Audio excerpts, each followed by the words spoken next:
the likes of wireless USB, you look at the likes of Wi-Fi 6 and all these other technologies coming to the fore, I think our personal devices may dictate a little bit more, whatever that may be in the future, of how to do things. I don't know. I personally think that once we get a vaccine, we're social creatures. We're going to tend to go back to a little bit to what we were doing. But obviously procedures and certain aspects might dictate that we have to do it a little bit differently. Hey everybody, welcome to another AV lockdown conversation. I'm here with Jim Seretis, who most will know. He's, I guess, best described as Mr. Biamp in Australia and New Zealand. Welcome, Jim. Thanks, Chris. Thanks for having me. I guess in the beginning, it's always like everyone, no one knew what was going to happen or how long it was going to go for, or how serious, if not more serious, it could be. So I guess we all sat back and had to do almost self-preservation, didn't we, at one stage? And once you understand what COVID is and what it does, and then you look at the impact of it all, not just us, worldwide. So obviously in Europe, we found that obviously it was pretty drastic there, and a lot of businesses closed, obviously countries closed down, businesses closed down, and we obviously had to protect our staff and do similar things based by what the governments do. US similar, just have to do a bit of self-preservation. Also factoring the fact that we decided to manufacture stock in advance just in case, for months ahead of schedule, and that seemed to work really well. In Australia, of course, I think you know more than me that what's going on with the industry, and our business in general seems to be okay. I guess that the one thing I found is that, a lot of projects, and I'm sure everyone else has, is a lot of projects that were teed to be done or earmarked to be done or about to be done just suddenly were fast-tracked. Especially corporate and government, obviously they're not going to stop whatever happens. Some other industries like education and that unfortunately decimated a little bit, and especially hospitality and retail. But we seem to be, they seem to be resurging at the moment. See, the confidence is up, but as soon as the government announces things with a budget and when the monetary funds happen, people tend to go in that just put a bubble around and make sure they protect themselves until they understand it. So that's how it's going at the moment. Mm. So what have been the surprises from out of COVID as far as the, what you're selling and what's kind of, what you may have needed to fast track internally from look, good question. And we obviously did a lot of announcements around ISC, and then COVID hit literally then and right after. The good news is that a lot of those announcements we made on new products or enhancements, but everything bar one has happened, some delayed slightly. And it just so happened that the technologies we had, I wouldn't say surprises, but obviously we are in that distance conferencing, meeting corporate, government, education industry, and those we expected and they did continue on.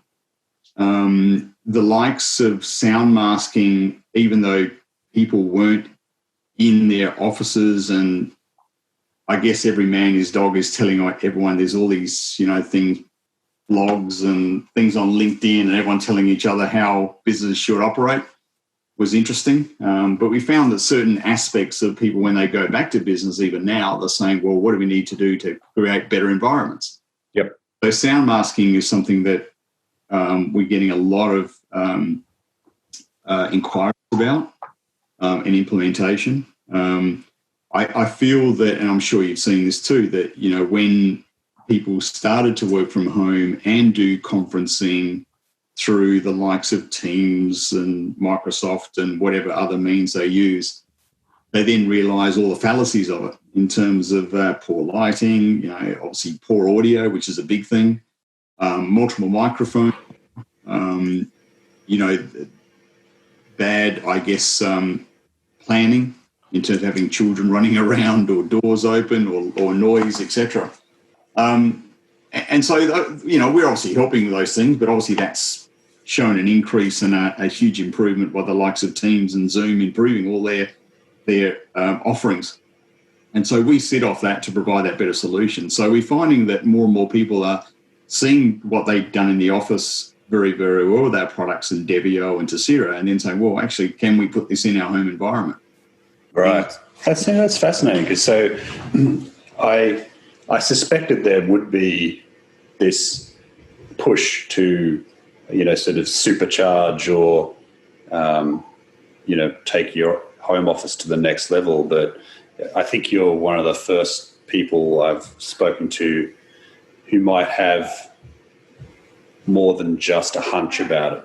Like, is it actually happening?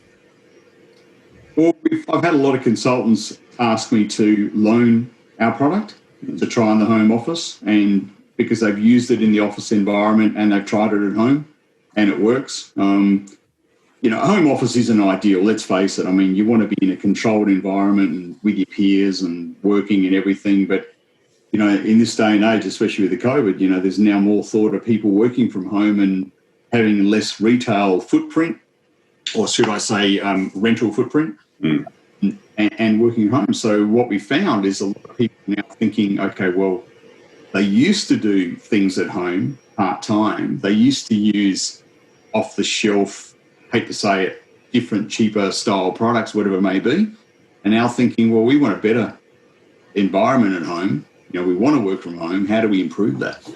And so you are seeing that happening. Look, we are seeing it. A lot of it's being talked about, but on the other hand, the other thing that's greatly talked about too is as people are returning post-COVID to their office environment or workspace environment, whatever that may be, they are now thinking about how do we make this better? And obviously being flexible because there's less space or they have to work differently, and how do they have that same experience there and home and both or whatever it may be? So that's quite interesting. And I quite like that, because one of my passions is audio and making sure the audio quality is there. So the amount of times I've been in the last 7-8 months been on conference calls or meetings or whatever, and every man his dog's got their microphone on, and you've got to say, look, turn it off and just have one on. And people don't realise it. I think, the experience is something to be had that shows that very well, or some type of demos or something online like animations or whatever. But it's a big thing. And people realise that now, and obviously reacting to getting better solutions. Excuse me. So where is sound masking at? Do people, new builds, routinely include it in the spec, or is it still something you're having to convince or educate the market about? Good question. Bit of both. One is that what we find is a lot of the big global corporate customers worldwide have realised, obviously through experience or having the product put in or understanding through a consultant, whatever, that it provides a better solution for a number of different reasons. One is it actually helps with productivity, because in an open space environment, many people talking, call centres, you name it, it's very distracting, especially when it's a quiet environment, that you're hearing everyone else's voice and what they're saying, what they're doing, personal, etc. So providing that overwash of an induced or introduced noise increases the noise floor, and so the intelligibility of what's being said diminishes slightly. And it just, your ears are equalised to it, it compensates for itself. And if it's done correctly, it provides an environment that's better for that. But also there are a number of health associations that, you can ask me to name, but I can't remember what they are, but a couple of health associations in the US and now starting in Australia that realise that having a better work environment and acoustical work environment actually is better for the health of people, for stress and other things like that. And on the other hand, the other aspect of that is privacy, because, you're hearing everyone, but in other cases where you've got boardrooms and meeting rooms with very poor built walls or no ceiling at all, so the sound overflows, or, glass or whatever, people can walk by corridors and hear very private, sensitive meetings inside. So those are the two aspects we're seeing. So not only corporate, but think of it also with health. Think of, personal information being shared in a counter, in a hospital, in a pharmaceutical application, but also libraries. You think of public libraries and university libraries being quiet, they tend to look at that facility as well, or that application as something they need as well. So again, it falls back to the previous thing, is how do we make our workspaces, whatever they may be, better? And it's not a massive cost to put sound in. People think it is. Well, it's pretty low tech in the end, like, if we're honest. Well, it can be low tech. It's obviously, you've got to think about, there are different ways of providing it. There are a couple of different technologies provided. Just got to think of what is the best solution for that environment. And that's the best case. So you're an audio guy. Have you given much thought as to why we've put up with noisy environments so long? Like, whether it's hospitality or, I think it comes down to lack of understanding and cost. I think lack of understanding of what the outcomes are if it's poorly done. Obviously, what happens is, when you say hospitality, let's get a restaurant scenario for starters. So in restaurant scenarios, you obviously want an architect, interior designer may build something that looks fantastic, but doesn't have the soft furnishings or anything to provide any absorption. And so typically what happens, people will walk into those environments, and as more and more people come in, it gets reverberant, it gets louder. There's an effect called the Lombard Effect, where subconsciously you raise your voice and lower it, and it tends to be almost like a wave. I probably notice it more than anyone else. But, and then people complain saying, look, our restaurant is very noisy. How do we fix it? And then... But do they, Jim? I've done, like, as you know, I've done Venue Magazine for like 12, 13, 14 years now. And when I started doing it, it was like, okay, clearly people are ignorant. If they knew, they would fix it, and then everybody would be more comfortable. But no one, there seems to be an accepted level of cacophony that owners and managers seem to need to want to feel like their establishment is occupied enough to be vibey enough. So last thing you want in a publican's mind is the pub to be deathly quiet. And so you need a certain amount of reverberance to kind of just give it some vibe. And that's just taken to the extreme now, where you walk into some places and you can't hear yourself think, but they'd rather that than having the sound of crickets when there's only 20 people in there.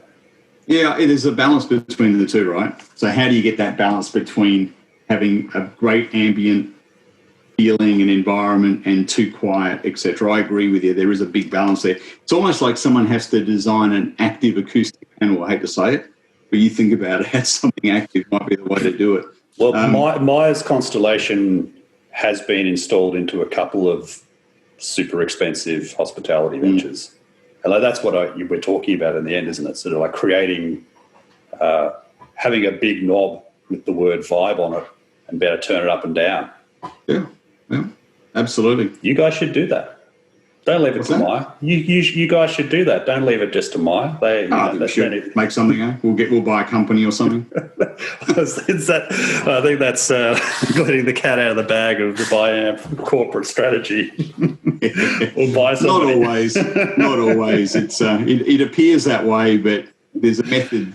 I wouldn't say to our madness, but obviously, if you look at the brands we bought, they are strategic brands looking forward. Not a brand to be a Me Too type company. Yeah, sure. There are a couple there that I thought initially when we first were announced within a couple of hours or a day, I'd say, oh, okay, why? But then you look into it, you say, oh, yeah, I get that now. I understand which part of the company they purchased and why it happened. Yeah. But getting back to that thing we talked about, look, it's a huge balance in terms of getting the acoustics right and the ambience right. And I think you are right. I mean, everyone wants something different. at the end of the day, I guess the only way to do it is to show, if you got people, I hate to say it, but if you got people leaving or not happy, whatever, then they need to let people know or let the owners know that they're not happy with that environment for whatever reason. And, if you've got a younger crowd, of course they want a vibey, loud environment. They don't want soft noise. So it's per case, isn't it? Dictated. Sure. So let's just return to, I guess, the Biamp product offering and what has, in a COVID year, looks like inspired product development that you've, either acquired or developed over the last year or so. Well, how's crowd mics going? Like, that's clearly, depends on big events, surely, for its success. Yeah, look, to answer the first part of your question, obviously in an environment now, or the way we're going with COVID and the talk about touchless, contactless AV, people are coming up with different options and obviously writing the code to have something on their own phone and all that type of stuff with control. I've seen a few companies doing that. I guess we're fortunate enough that when it comes to Tessera, that we do have been tracking microphones that will actually track your voice, whether you stand and move around the room, creating a natural feeling remotely, locally for sound reinforcement, whatever you need to do. So we're lucky we had that technology. We're lucky we also had crowd mics. A little bit its infancy, but we sold a fair few already. And obviously that is something that people are thinking more, because how do you use, instead of having a microphone that's being shared around an audience, how do you look after that in terms of bacteria and contact and all the rest? So we did have crowd mics. The concept's great. You've use your own device, you share and participate in a conference, a lecture, whatever it may be. But then we looked at it a little bit differently and decided to introduce crowd mics online, which is now released. So if you have an office in Melbourne and Sydney, and obviously they can't travel, and you have people remotely on the road, wherever they be, how do you actually make all of them engaged in a town hall meeting, all-call meeting, or even a conference, etc.? And the way to do that is Crowd Mics Online uses WebRTC. So effectively, it allows that if someone sets up a meeting between Melbourne and Sydney and they both have crowd mics for the local participation using your smart device, you can do so, but also then allows people remotely to actually engage for polling, texting, or voice as well. So it's just operating a different way of doing it. So that's something we're seeing a lot of interest in. Contactless, different out there.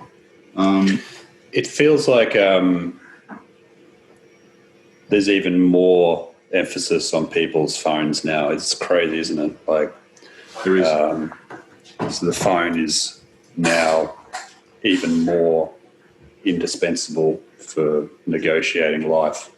And well, I think it's going to increase a lot more. I think with the, when you look at the likes of wireless USB, you look at the likes of Wi-Fi 6 and all these other technologies coming to the fore, I think our personal devices may dictate a little bit more, whatever that may be in the future, of how to do things. I don't know. I personally think that once we get a vaccine, we're social creatures. We're going to tend to go back to a little bit to what we were doing. But obviously procedures and certain aspects might dictate that we have to do it a little bit differently. So we'll see. But, it's interesting. Yeah. What else is sort of proved to be prescient in the Biamp stable of fine products? Are you familiar with Moderna, HRT? Wireless collaboration presentation product. Okay, tell me more. So at ISC, we announced we acquired an Italian company called HRT. Sorry, I had to think about that. That's all right. Oh, yeah, no, this is now kind of starting to come back to me. Yeah, go on. Yep. So we acquired a company, and we've probably a few months ago now, we've renamed it Moderna, and Modena is where the town or city where the product is being manufactured. Same city as obviously Ferrari and other cars, is it? Sure. Etc. And you're able to distance yourself from any hormone replacement therapy while you're at it. Well, maybe that was it. I don't know. You're saying that, not me. But yeah, that's probably the first thing that comes up when you look on the website. Look, like other products, it is a peer-to-peer like presentation tool. So wirelessly, you can actually present. It has a number of different ways that it has a Wi-Fi WAP on board, so you can completely be independent of the corporate network, or just provide certain aspects like the internet. It allows people to walk in a room, get a code off the screen, either use an app or a browser, and then present. Okay, which is, other companies do similar things. Where we differ is we do USB, wireless USB, and we also do what's called sharing, so content sharing. So it means that if we've got a presenter, besides presenting on his screen, you have the ability to share that content amongst your fellow peers or people in the room, and vice versa. They can share their screen or their content with you. So you have the ability to share that without touching anything. It's completely wireless. The other aspect is that with wireless USB, which is, Modena is one of the front runners of using that, is if I have a Modena device connected to a panel and I walk into the room, and that Modena device might be connected to a sound bar, a camera, what other devices. If I'm using my computer and using the wireless drivers, it can be set up beforehand or after, my computer appears to be connected physically to those devices, and I have control of them besides the Modena. So if I want to control the camera, I can, or anything other aspects, Devio, whatever else it may be. So that's a pretty cool thing because no one's really doing that. And that can happen automatically, or can happen, the fact that you set it up the way you want to. The other thing we've introduced, which is very cool, and that will be released very shortly, I'd say very, very shortly, is what's called Enterprise Server. So now think of a situation that you have a lounge area or in a corporate environment, or let's say a hub in a university, and I can walk in there, and if I have the server sitting in a comms cupboard, it's obviously looks a bit of IT equipment, sit in the rack in a server somewhere or cupboard, I can walk in and have a virtual session or presentation. I can set up a virtual meeting. And then I can, besides using any panels in the room, let's say there's none connected, I can sit in a lounge area, connect to one of these sessions that can be and share my content amongst all my fellow peers in the room or on the table, sit up to 12 people. So it might be a tutorial. But I sit down, wirelessly connect, I share my content, they share theirs, we annotate, we can do whatever we need to, and then walk away. So with the enterprise server, we can set up 6 sessions completely independent on the same device. That's a pretty cool product. Okay. So that's using the enterprise network, using whatever server you might have in that space, but it's the system's not actually like, I'm just trying to. It is a bit of hardware. So it's a dedicated bit of hardware. Gotcha. It's meant to sit on the network. Yeah. Okay. So it's dictated by the way the IT manager or procedures dictate how to set it up. You can have it as an independent WAP or do it however you want to do. So you need a WAP. You need a wireless connection of some sort. Okay. So how's security addressed? There are a lot of security measures on that. So you can have it so it's completely independent, doesn't touch the network, or let's say the corporate network or the education network. It could be firewalled. You can do whatever you want to do. It's really dependent on how that organisation wants to set it up. But at the end of the day, like I said, the beauty, you can walk into an environment, you can do a presentation, you can share your content, and you can walk away. And if you do have a panel on a wall, and there's only one in that space, etc., one of those sessions may have that panel connected. And when you look at the sessions available, and they're all free, you'll see that session says, hey, I've got a panel connected to this, and you can utilize that panel if you want to, or camera or whatever else. So it's very cool technology. So that'll be released soon. Yeah, cool. I'll keep an eye out for that. Yeah. Do you think when we get back to work, get back into the office, that there will be any sort of paradigm shift about what new office builds are going to look like? So I guess at the moment, the shift has been progressively towards having a decent-sized office will have dozens of little ad hoc huddle spaces, and then it might have some smaller meeting rooms, and then to a lesser degree have a larger space or a boardroom or a sort of a town hall kind of space. I can only go on what I see, and obviously this may change, but I guess that what I'm seeing is that when it comes to those bigger, more important boardrooms and higher usage rooms that are more important, they will remain. I can't see them changing. They'll remain and they'll be utilised. But I think when it comes to smaller type environment, offices and huddle spaces, whatever else, they'll become more flexible. It's a bit of a weird thing to say. They'll become more flexible in terms of how they're being used.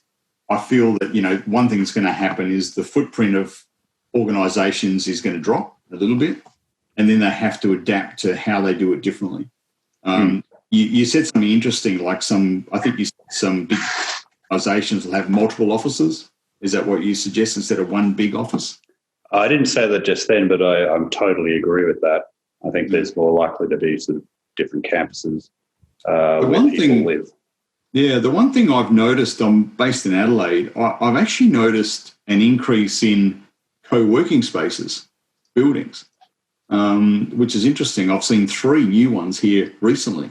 And given some of them, like, the larger ones, how they've been decimated, what's happening, it's interesting that that's happening. And that's probably the shift away from an office, moving to a smaller, different type of office environment, more flexible space. I can't really tell. I haven't really studied it too much, but it seems to be a bit different and interesting how that's happening. But if you think it, just thinking it through, like traditionally, if I'm in an office and I want to organise an ad hoc meeting between myself and one other person or a couple of people, I would assume that those people are in the office with me somewhere. And so I would contact them and say, hey, can I just meet you in huddle space 5 for a quick chat about the XYZ account? But now you have that thought, and there's no guarantee that that person is going to be in the office. There's no guarantee that that person that I want to talk to, that colleague, is going to be in the office. They might be, their day at home. How do you monitor them? Good point. But doesn't it also change the type of spaces that we're building? Like, are we going to invest more into just giving everybody, every individual, just the best possible, computer, desk-based system? So that if normally that person might be in the next room, but I don't know, they're probably at home. Yeah. So all I want to do is just sort of I just want to collaborate with them. So, do I need like a Devio at every desk? Well, yeah, interesting. First of all, I think that, like you said, the challenge be to say, if you're going to have a meeting, where are they? And look at the likes of Snapchat and that, where they can do this geo searching, they can find everyone. And then you look at smart buildings. Is that something we're going to want? Is that something people are going to want? Well, I'll probably say no, but that's something that's going to be interesting to say, well, we'll allow you to work remotely, but we need to know where you are. And so how's that going to fall? So that's going to be interesting. I think that, one option is to provide them better equipment. And I think that having similar experience in the office at home with the equipment means that wherever you are, and say, I'm having a meeting, who cares where you are? If you want to see him, that's fine. But if I've got let's say a Devio or something in the room and it's attached to a Moderna, and I've got a similar thing at home or a nice camera and everything set up, then hopefully it won't make a difference. Hopefully you're going to have that seamless, nice experience. I personally think it shouldn't matter. I personally think it doesn't matter where you are. You should be able to do it. You know, annotation, all that stuff's increasing. The sharing of content's getting better. How we do things with teams, you know, sharing content online, live, all that's getting better and better. So as long as all that keeps improving, I think we'll have good outcomes. You know, we're all used to technology now. It's not something that for a very small amount of people is still daunting, but I think the majority of people, we use it now. We're using our phones, we're talking now, all that type of stuff. What should it matter? Why should it matter? You know, I think the problem before that I found, and this is just my observation, is that people work remotely. A lot of people haven't done it properly, probably were a little bit, not confident of being efficient at home or having good outcomes. Now they realise, hey, we can do it just as well as home and have a balance of life possibly. So that probably is part of it as well. Yeah, I think we're ahead of your time, Jim, living in Adelaide. And, of course, me and Ballarat, you know, we just obviously know something that the rest of the world is struggling with our brand. I don't know about you, Chris, but I've been working from home for close to 20 years. Probably 18 years in a home office. Well, even though I travel and got off, you know, work in offices elsewhere. So you're probably the same. We can work anywhere. And we're back then we didn't have the technology we do now. Look at it now. So much easier. Are you a little bit apprehensive about, I guess, now that the home office and remote working has gone from being the exception to being like a big chunk of the norm, that we're already seeing kind of the IT peripheral crowd muscling in on the world of AV. Like, surely the home office is now going to be the preserve of what used to be called Logitech and the big IT providers. Is the hordes, the Borg about to consume us?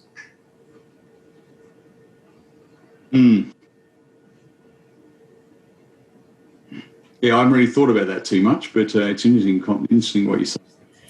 I think that there's a chance of it, but also I think there's also having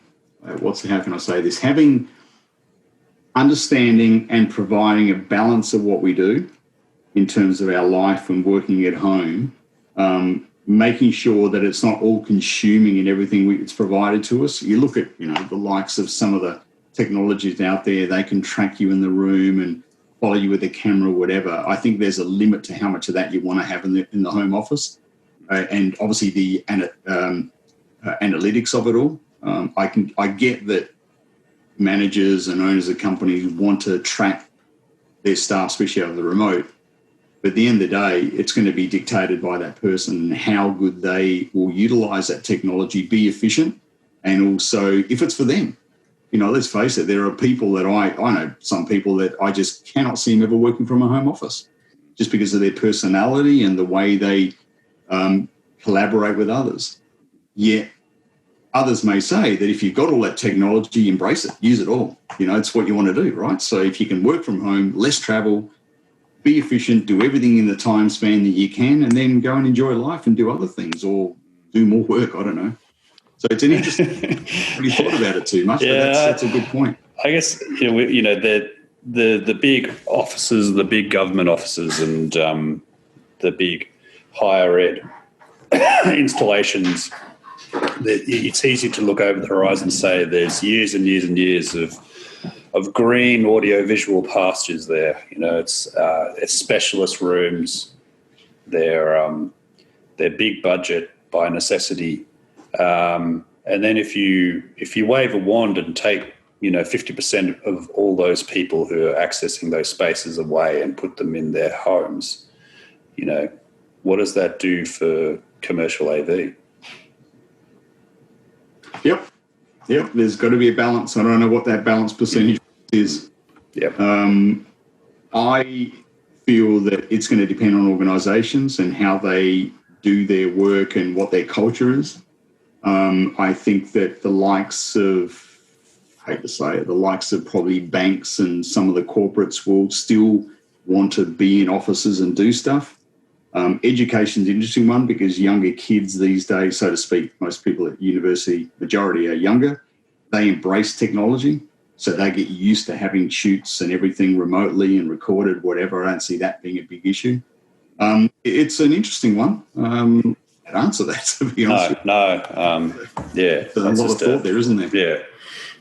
And we will, I guess, see what eventuates. But I think one thing that COVID's taught us all is that, you can learn how to be efficient working from home. But those times that we do get to connect with others in person, there is a spark that happens that, is undeniable. And if you're in the business of ideas, then, all the technology is about trying to promote that spark. Yeah. So, the other thing to think of too is that you think if that transition is going to take place and companies will start having staff work at home, there's going to be a massive glut of commercial real estate around town. And what's to say those agents, the people who own the buildings, aren't going to provide huge attractive opportunities for companies to have office space? And it might be that tipping point of saying, well, okay, work from home, or actually we're getting really cheap rent now. Yeah. So that's going to be an interesting one too. Or the big businesses inevitably do the multiple offices, move half the operations out of CBD, have people at home, and landlords are left with empty buildings, and they make available some really awesome terms, and those spaces are then occupied by the smaller, nimble businesses that are the startups that actually intrinsically understand the benefits of having people rubbing up against each other and having good ideas. Until they grow and become big companies and big corporates, and then the same way happens again. So it goes. The cycle. But it's even in Adelaide, where, went there a few years ago, love Adelaide, but, some parts of the CBD have a bit of a smell of death about them. And that's where the smaller startups and the artistic crowd move in, don't they? Well, yeah, actually you said that. You said it right. So in Adelaide, it's a little bit stagnant. Obviously, still a bit of growth. It just depends where it is. And in the city, you did see a lot of startups, a lot of the animation companies from overseas coming in, startup businesses, smart building technology. Well, when I say that, things like a lot of IT-style companies coming in. And so we saw a bit of that as well. And that's continuing as well. So that has stopped as far as I can see in Adelaide. I'm sure it's there as well. Yeah, it might be a trend you found, Chris. A new trend there. Until they grow, become big companies, and then they'll right. That's it. Hey, thanks for your time. It's been fun